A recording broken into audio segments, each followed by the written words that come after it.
I'm here to talk to you about the work we've been doing in data stewardship services.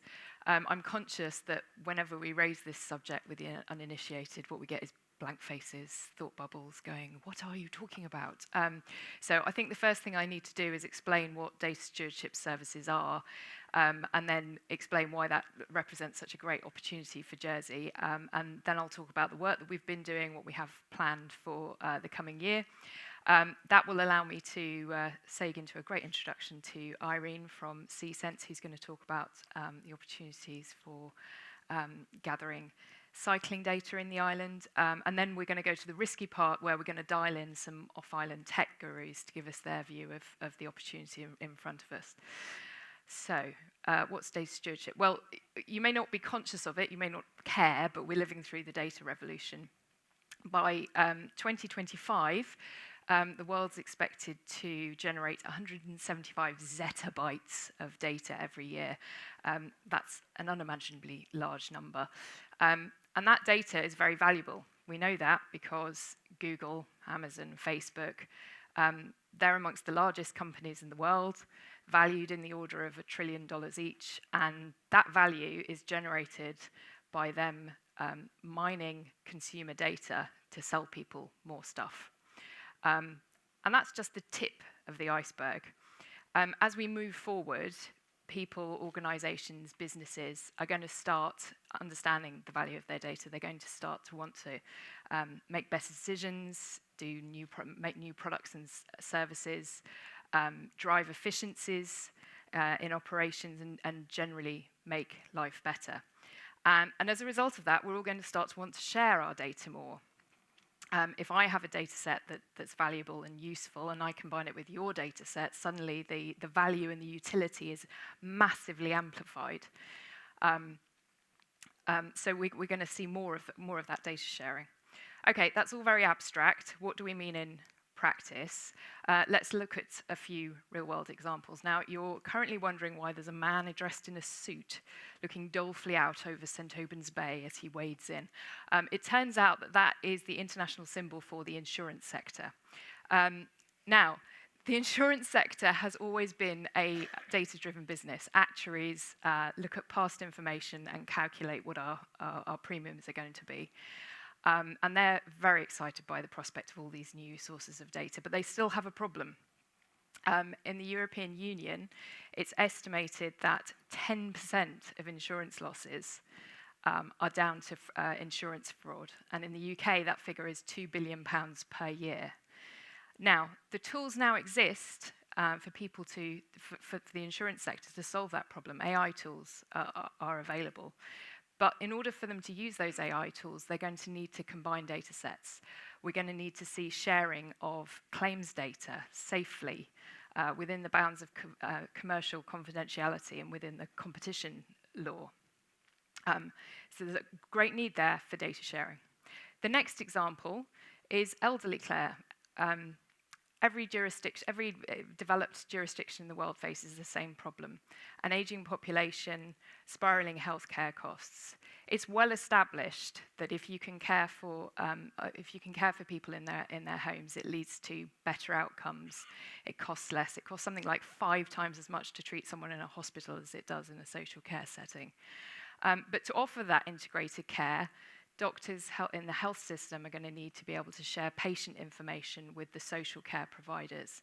And there are barriers to that. There are governance barriers. It's not easy to make that happen. And there are trust barriers around sharing patient information. Patients don't necessarily trust in health services to do the best with their information. And then the last example is in international global supply chains, complex supply chains. Now, this could apply to any supply chain that you can think of.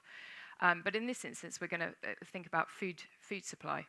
So Walmart, the largest company in the world by revenue, it has hundreds of thousands of products for sale in its shops. It has millions of suppliers and, in turn, millions of farmers supplying those suppliers. When a batch of lettuces turns up in a Walmart store with E. coli in it, there's no way of knowing really where that batch of lettuces came from. And as a result, all through the supply chain, lettuces are scrapped. suppliers pay for that wastage. It's enormously inefficient. If they could find trusted ways for those suppliers to share information about where products have been in the supply chain, not only would there be less wastage, but the whole supply chain could operate much more efficiently, and the commercial benefits could be shared by all the parties. Now, data stewardship services are basically all the products and services that you could think of that would enable those organisations to start sharing data between themselves in order to drive value and look the utility of that data. So we're talking about multi-party legal frameworks, trusted intermediary services, governance and compliance services, and then all the technological plumbing that goes underneath that. And these are, by the way, talking about these examples here, these are real-world examples. In the insurance sector, WTW, the second largest insurance broker in the world, is testing data stewardship tools. In Southampton, the NHS Trust is working with the local council to test data stewardship tools. Walmart, Carrefour, Nestle, the biggest food companies in the world, are all testing data stewardship tools to enable this data sharing. So this is real. It's enormous economic value that we're looking at, and it presents an opportunity for Jersey. And what is that opportunity? Well, when you start looking into this space and talk about data stewardship, you start hearing about data trusts, and you hear about data fiduciaries, and they sound awfully similar to financial trusts and trust administrators. And we stand here in the global leading centre for trust administration, and you can't walk down the street 50 yards without bumping into a trust administrator. So guess what? How about we lift those skills and those capabilities that we have in financial trusts and financial stewardship into the data stewardship space? We steward around $1 trillion worth of financial assets in the island, and that could easily be matched in the future by $1 trillion worth of data assets. Okay, that's great. We've got this opportunity for a new sector in Jersey. How do we take it forward? So that was the focus of our work last year when we began an investigation with a working group of around 20 local people, many of whom are in the audience. Thank you for coming. Thank you for participating. We had, it was a very mixed bunch. We had everyone from trust administrators, lawyers, data technologists, asset managers, civil servants, the regulators came together to explore how we might get this sector started in Jersey, advised by a group of off-island experts. You can see some of the institutions listed on the slide there. We explored what do we think the opportunity is going to be? How do we get this started? What would the products and services be? And by the way, a core part of that is going to be our trust and foundation laws here in Jersey.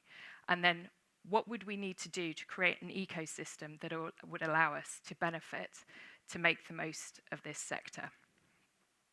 And the working group's just about to publish the report, but spoiler alert, here's the conclusion. So the working group was absolutely unanimous that the opportunity here for Jersey is a great one. There is going to be a global market in data stewardship services. It's going to be extremely lucrative. We are extremely well positioned with our trust and foundation laws and our trust administration skills and services to really capitalize in this space.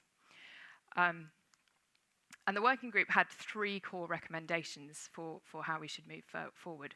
First of all, we need to test. We need to create a data trust, and we need to create a data foundation in the island to understand how these things work and where the limitations are and what we might need to do to adapt our offering. The next thing is to do a further market investigation, start doing a deeper dive into where we see the applications, the niches that we can access first from Jersey. And then the last point is to continue the working group. We need to build up our knowledge and skills in this area and start disseminating those skills so that we can get a critical mass for a new sector. So Digital Jersey, we're planning to support all of those 3 recommendations over the coming year. And at the moment, what we're focusing on is our plan to create the first data trust in Jersey. working with our collaborative sponsors, Appleby, Caligo and IceCap. We're going to invite citizen cyclists to come forward to form a data trust to put their travel data into for the benefit of cyclists and to improve cycling in the island. And underpinning this data trust, we'll be gathering the data through some SeeSense bike lights. And to tell you more about that, I'm now going to invite Irene McAleese, who's CEO of SeeSense, who's the woman with the tech, to tell us all about how that's going to work and what we can do with the data that we get from that. Irene, over to you. Great, thanks very much. Morning, everybody. So my name's Irene McAleese. I'm co-founder and CSO at SeeSense. I'm delighted to be here today to share a little bit about the proposed project that we have here in Jersey. So I was really excited when I first met Rachel and heard about the ambition for Jersey for cycling on the island. So there is an ambition to see travel happen more easily and safely, particularly increasing the mode of travel of cycling. So it does seem a very good fit as the first concept to trial with this data trust proposition. In Jersey, the ambition is there. It is also, many cities around the world are also trying to grapple with how they get more people cycling. There's so many benefits for that, and there's such a big opportunity actually as well, because most journeys that are happening by car at the moment, well, in fact, 30% of journeys happening by car in the UK are under 1 kilometre. So if you think about the potential of being able to even convert those short journeys that are happening by car to a bike, the potential opportunity it can bring for reduced congestion, reduced pollution, and the better health outcomes. So it's no surprise that cycling is coming up the agenda of so many cities around the world. However, there's challenges in making that happen. In the UK, there's also this similar ambition, but we also see from the UK statistics that 2/3 of UK adults don't feel safe to cycle. So, tackling this perception of safety is going to be a big barrier to enable cities to unlock the potential for more cycling to happen. When people are asked about, well, what would make you more likely to cycle? It is really the investment in the cycle infrastructure, having safer roads, more cycle lanes, the segregated cycle paths will make it more attractive to a wider range of people to want to cycle. So, it is great to have the sporty end of the cyclists who are brave and willing to be out there mixing in traffic. But if you want to create that modal shift, you need to make it more attractive to women, to a wider range of group of people, and this is where that investment in the cycle infrastructure becomes very important. But, for cities trying to understand how to grapple with that and make that transition, there are a lot of challenges, and really data has a big opportunity here in helping to be able to unpack and help to identify and prioritise where those investments can be made. So at SeeSense, we're a cycling technology and data company based in Northern Ireland, and this is really what we focus on, is bringing technology and people together to create very powerful data insights which can be used by cities to do this. We're now working with a number of cities around the world, from Melbourne to Denver to Birmingham and Coventry, and it's really exciting actually to see how these data insights can go way beyond what you do with normal GPS tracking, but really get richer insights that can really help unlock. So it all starts with a bike light. It looks like a simple bike light, but in fact the bike light is embedded with advanced sensor technology inside the light that's actually monitoring the environment around the cyclist as they're travelling up to 800 times per second. So the benefit for the cyclist is that the light will actually react in those circumstances. It will flash brighter and faster in a risky moment, and it conserves battery power and is a very bright light. And it's important, I've put up these awards up here in the recognition from Cycling Ireland and British Cycling, because at the end of the day, it's fantastic to have great tech, but it can't be tech for the sake of tech. It has to be something people want to put on their bike and want to use. And so at the end of the day, it's a very good bike light. British Cycling's preferred bike light supplier, Cycling Ireland, and it's won a lot of awards. As I mentioned, these lights have this sensor technology embedded inside it. And this is allowing us to gather some very rich insights that you can't get from using an app alone. So we can look at really the swerving patterns that you would get from cycling, braking, collisions, even the road surface quality that the cyclist is travelling over.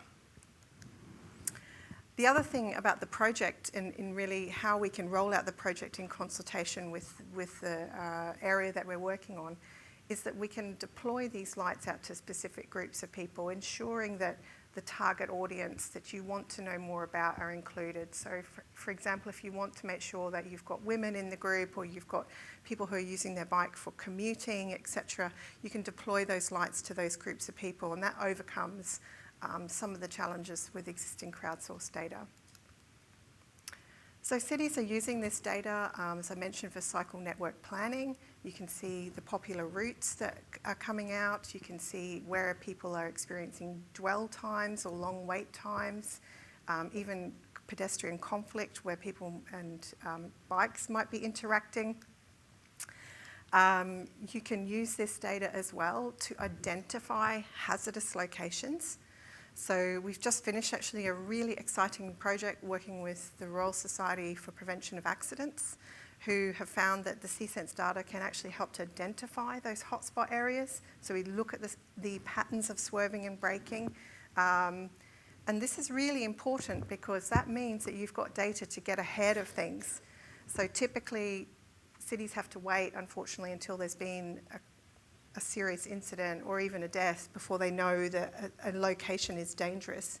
Here we've got data that can be a lead indicator to say, hey, let's go and look at this junction, let's look at this roundabout, let's understand what's going on there so we can put things in place. Once you've got the data across the island, it helps you then to build a baseline to say, okay, this is the status quo of what we have now. If we do make an intervention, we've got data to know how that's performed. So in this example, 2 bridges in London, we can see the bridge with the segregated cycle infrastructure, number 1, it has the pink line, which is showing there's very little swerving. On the green line, there's much more swerving, and this is the infrastructure, which is the painted line. But it shows you how if you had made that infrastructure investment, you've then got data to back that up and show how and why you should maybe do more of that because you're improving safety. Road surface condition as well is really important to understand for cycling, not only for comfort, but also for maintenance of those paths and routes that you put in. And it's very unique to SeeSense that we're actually able to gather that from the experience of the cyclist. So that is, again, a very powerful understanding of the data. As well, people in the app can create a profile and indicate their gender and their age and if they're on an e-bike or not. And once you've got enough data, we can even then disaggregate the data and look at it from those categories. So do you have e-bike riders on the island? Are they taking maybe different routes or women taking different routes and experiences? So you can start to unpack and understand some of those things. We found, for instance, in London, looking at the data, that women had definitely a strong preference for the segregated cycle infrastructure. So, for example, it's useful to understand that. As the data comes in, we have some very nice tools that we can share with the city to have a user-friendly dashboard to be able to look at the data without really any GIS experience. We can also feed data hubs and APIs and things like this. It's a great project and a simple project to start with. We simply invite cyclists to take part. Those cyclists are usually made access to the light at a very subsidised price in exchange for sharing the data. And this is the data exchange is something that will be articulated, working in partnership with Jersey and how that would work in context of the data trust. But essentially, we're sharing back aggregated, depersonalised, anonymised data which always protects the privacy of the individual rider. It's really looking at those, the macro view and understanding the patterns, which is actually where the power comes out, and possibly then the power also of combining the SeeSense data with other data sets that you might have on the island that can even further enrich the ideas. So there's a quick walkthrough of SeeSense, and I hope you found that interesting. We're very much looking forward to working with you. Thank you.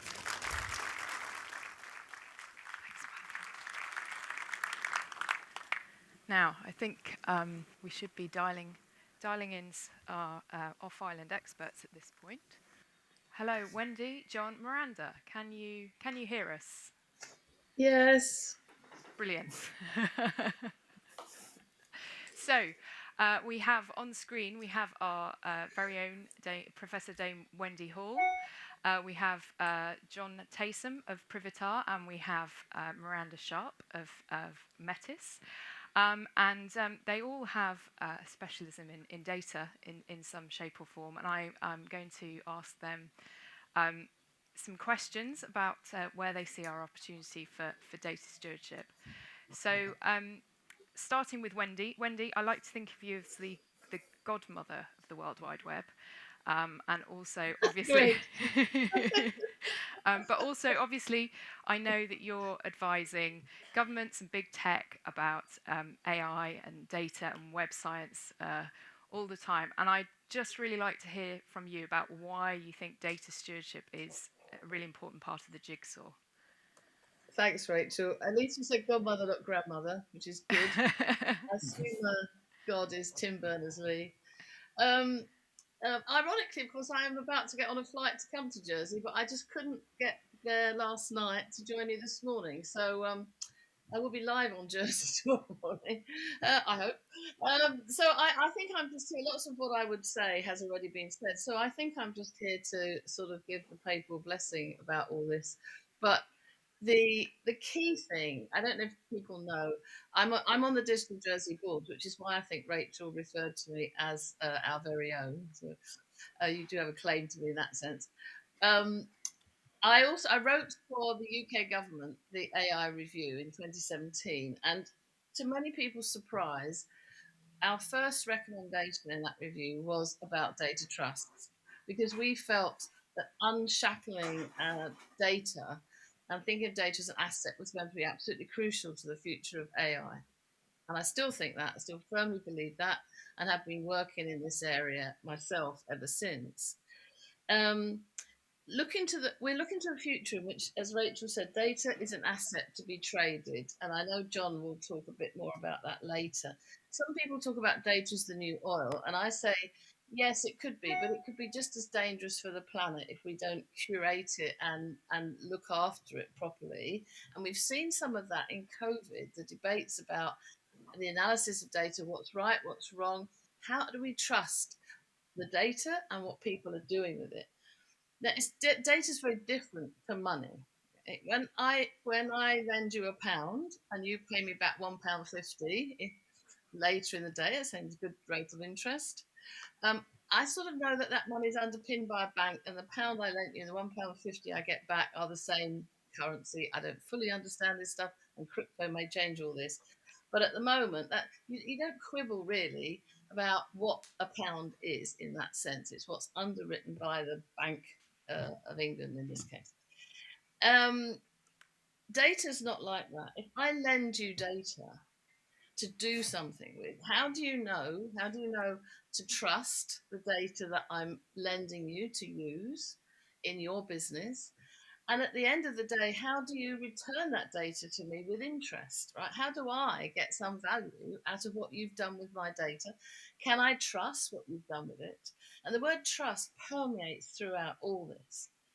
And I'm trying to say this in terms that you can understand. I'm not talking techie here, but it's fairly clear that that's what's going on. How do you value the data as an asset? How do we trust? Now, at Southampton, Rachel mentioned this. We're doing a project, actually, we call it a social data foundation, and we use the word foundation because we picked that up from Jersey law. It's really hard to set up data trusts in the UK. because of the way the word trust is defined in law. But we're doing a project with the university, the hospital, and the city on complex discharge. Can you still hear me? Okay, I Yeah, can't. we Yeah. can hear you, Wendy. On complex discharge, because at the moment, and this is so much more complicated in health, um, health records, when a patient leaves the hospital in the UK, there's no record that goes with them into where they live and how they're going to get the social care they need. There's no interchange of that data, and we have signed a governance agreement, a three-way agreement to manage that data on behalf of the patients, but it won't be a data trust in the sense that you're trying to set up here, because it's too complicated to do that at the moment. I love the transport example. I love the SeeSense backing for it, because people, I think, will be much more willing to share data about transport than share their health records. Much easier for them to conceive of. So it's a great pilot to do in the first place. I slightly disagree with what Alan said. I heard him talk about we can scale things up in Jersey. You're never going to be Silicon Valley. You can't be, but you can do an awful lot of things in Jersey that we can't do in the UK, and it's much harder for the big data companies to do worldwide, because you have autonomy over the data on the island in a way that other bigger countries don't have. So you can actually pilot things and experiment in Jersey, and use these sorts of ideas about data trust, data foundations based on your law. You're not shackled as we are by UK Treasury constraints, so you have more ability to experiment with investment in this sort of idea, and you can show on Jersey that complex new ideas can work, and then you can export that as you have done with finance. Brilliant. That's, I think, yeah. Brilliant. Thank you so much, Wendy. Miranda, you are a bit of a geospatial data guru, I know. And in particular, you sit on the board of Smart London, which is the smart city work for the Mayor of London. And smart cities was a niche that our working group identified as particularly attractive opportunity. So I was hoping you could just tell us a bit about how data sharing and combining data sets is happening within the Smart London context, please. Certainly, and I'm going to return to the theme of the advantages that Jersey has above everywhere else. And the thing that we learn in London is that there's no one person or body which has all the data that everybody needs. If we're going to solve complex problems like the ones that Wendy has talked about, then we need to combine data. And trust is so important in that. And there's all levels of complexity around regulation and contiguous borders, which are not in London, which Jersey enjoys.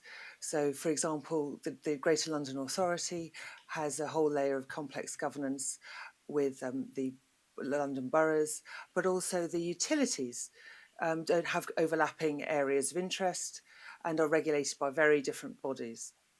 The advantages that you have in Jersey is that you can have these people who are relatively close together who can collaborate and have common areas of interest to work on. And so I'm very excited about the opportunities that are available in Jersey, because you've got real use cases, and you've got the connectivity that so many people work very hard to achieve. That I heard about earlier this morning, the very fast broadband speeds. So you're going to get a representative slice through your population so that you can do these experiments appropriately and expand your knowledge and know-how across the rest of the world. Thank you, Miranda. Thanks for that. Coming to John. John, you're a data entrepreneur and a very prolific deep tech investor. So I'd like to turn to you to talk about what you see as the commercial opportunity for us to export these services outside of the island to the world. Tell us what your view on that is, please, John. Well, thank you, Rachel. I was out in Palo Alto with Mike Moritz, the great Welsh investor who really pioneered venture capital in the data age. And when he was asked this question, he had a stock answer, which is, if I knew what was coming next, I wouldn't tell my grandmother. But but I'm much more generous. I think that it's possible to make some good investment judgments if you keep three things in mind. Why this particular thing rather than something else? And why now? And lastly, why you? So I'll come back to those as I make my comments. And I'm just sorry I couldn't be with you in Jersey again. It was a lot of fun during the workshops. I'm actually speaking to you from the room in which the the Alan Turing film, The Imitation Game, was filmed. That's strangely relevant because the paper that Alan Turing wrote as recently as 1950 is really the basis for the science that Wendy was describing of artificial intelligence, and sort of in its more prosaic but perhaps more useful form, machine learning. That moment when we understood how took another 60 years before we actually could do anything with it, because the compute power wasn't adequate. It was only about 10 years ago that we had the compute power to be able to make use of that. And Wendy, in her paper, really, 3 years ago, Wendy, articulated the government policy as to how we can make use of, how we can use the power of artificial intelligence. And it's worth noting that really all the interesting applications, like the cycling one we just heard of, they're really about data about you and about your family. And so, having understood the power of AI potentially, we now have to put it into a societal context which allows that to be restrained, to be used ethically and responsibly. And that's the big opportunity for you. The big opportunity is AI will be in some form in pretty much everything, in the same way that now it's almost impossible to think of any product not being connected. And that means that data about you is going to be in insurance products, in medical applications, in personnel records. And if data trusts develop as we think they will, as the mechanism that Wendy's described to enable artificial intelligence to be used responsibly, then your data will be in multiple data trusts in each of those different domains. So the opportunity for Jersey, why you, is to be in effect the Delaware of the information age. So why Delaware? Oh, by the way, with better weather, of course. Delaware is a very small state. It's only not even 1 million people out of the 330 million population of the US. But an astonishing 70% of the Fortune 500 companies in the US are registered in the state of Delaware. And the reason for that is that Delaware was among the first to develop an investor-friendly investment infrastructure, legal infrastructure. And so many companies choose to incorporate in Delaware rather than in California or in New York. So with the same sort of thought in mind, as we look forward and say, well, how will data trusts reshape the way in which we deploy artificial intelligence or make use of the computing power? You can pretty much guarantee, I think, that all companies will have not just their responsibility to shareholders through the Companies Act, not just their responsibility to their employees through their pension fund trust, but also to the consumers about whom they process data, and probably also their employees in their employment records. So the opportunity for Jersey is to be the driver behind all of those services, all those stewardship services. And why now? Well, this is the time to put in place the infrastructure that over the next 10 years will allow that expectation of society to develop. We do need to have an ethical framework to make artificial intelligence work for us. And whether you or someone else does it, this undoubtedly will happen. So I would say the opportunity is now for Jersey to be at the forefront of data stewardship. And I particularly like the fact that you're having a pilot to eat your own dog food, as they say in America, and show that this can in fact work. Jersey is big enough to be meaningful, but it's small enough to be manageable, and that's why you. Brilliant. Thank you so much, John, and thank you to Wendy and Miranda as well. We're now going to sign off, and we're going to move into the metaverse. Thank you very much for dialing in, everybody.